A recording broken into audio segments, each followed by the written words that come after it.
কোথায় গেল এই সাধারণ মানুষগুলো, আম আদমিগুলো, যারা নিজের ঘর, নিজের ব্যবসা, নিজেদের চাকরি ছেড়ে দেশের জন্য প্রাণ হারিয়েছিলেন। 18 বছর বয়সে আমাদের ক্ষুদিরাম বসু নিজের প্রাণ হারিয়েছেন।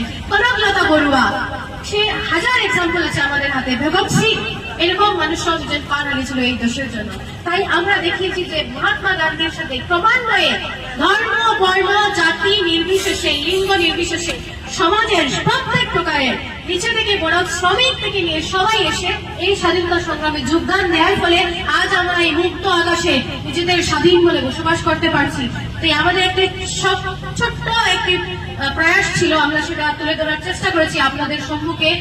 এখানে মহাত্মা গান্ধী এসে সবাইকে বলছেন দানবের, এই যে দানবের ক্যারেক্টার, ও ব্রিটিশকে রিপ্রেজেন্ট করছে। ব্রিটিশকে আমরা সবসময় বর্বর শক্তি বলে থাকি। বর্বর মিন্স বারবারিক।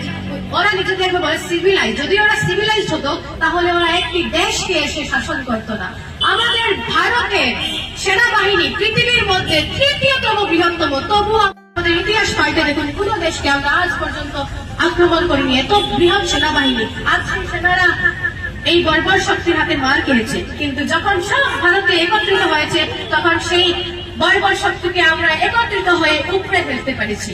আর সর্বশেষে আমরা সবাই এক মুক্ত স্বাধীনতা পেয়েছি। তাই সবার প্রতি আমাদের শ্রদ্ধা, শুধু একাই গান্ধীর প্রতি নয়, সবার প্রতি আমাদের শ্রদ্ধা। সবার বলিদান আজ রং মেখেছে, সবার বলিদানের ফলে আজ আমরা মুক্ত আকাশে নিজের আইডেন্টিটিটাকে ফিরে পেয়েছি, আমরা ভারতকে বলে বলতে পারছি। তাই আবারও একটি বলবো যে জয় হিন্দ, জয় মুক্ত ভারত। কিন্তু এখনো ভারত মুক্ত হয়নি।